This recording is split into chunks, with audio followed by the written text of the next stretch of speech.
তো বেবিটা মনে হচ্ছে একটু বড় হয়ে গেছে চোখের আড়ালে, আবার সিঙ্গেলে উঠছে, তো স্বাস্থ্যই অন্যরকম। জানি না রিং সেভাবে ঢুকবে কিনা, তো চেষ্টা করি। আমরা সোজা করে পড়াবো না, উল্টা করে পড়াবো, মানে রিংয়ের হিসাবে এটা মানে ভুলভাবে পড়াবো। কারণ এদিকে অমসৃণ আর এদিকে মসৃণ, মসৃণ দিলে পা ভেতরে যাইতে সুবিধা হবে। তো এখন কিছু করার নাই, যেহেতু লেট হয়ে গেছে। তো অনেক সময় আপনারা ডিম ভেঙে ইউজ করতে পারেন, আবার শ্যাম্পু বা সাবান দিতে পারেন, সেই ক্ষেত্রে পাটা অবশ্যই ধোয়ার প্রয়োজন হবে। তো এই যে টাইট হয়েছে, আমরা ডিম দিব, কবুতরের ডিম।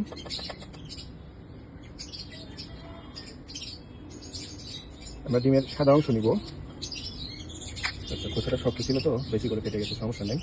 আমরা ডিমের সাদা অংশটুকু শুধু নিব, কুসুমটা নিব না।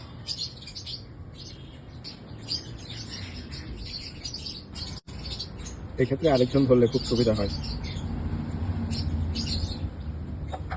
আচ্ছা, এবার আমরা এই ডিমটাকে এভাবে একটু ঘুরায় নিব, যেন ওর মধ্যে চারদিকে ডিমটা আর কি লাগে, ডিমের সাদা অংশ। এটা পিচ্ছিল হয়ে গেছে, এখন এটা ইজিলি চলে যাবে। আঙ্গুল টানার ক্ষেত্রে অবশ্যই 3টা আঙ্গুল একসাথে ধরবেন, ঠিক আছে? এখন এই তো সুন্দরভাবে ঢুকে গেল। আমরা এই জয়েন্টে হাত দিয়ে এদিকে একটু বেশি করে টান দিব। একটু কষ্ট পাচ্ছে সে, তো সমস্যা নেই। আচ্ছা, এবার এই যে ওর এই আঙ্গুলটা বের করে দিব। এই যে সুন্দরভাবে বের করে আসলো। তো এই যে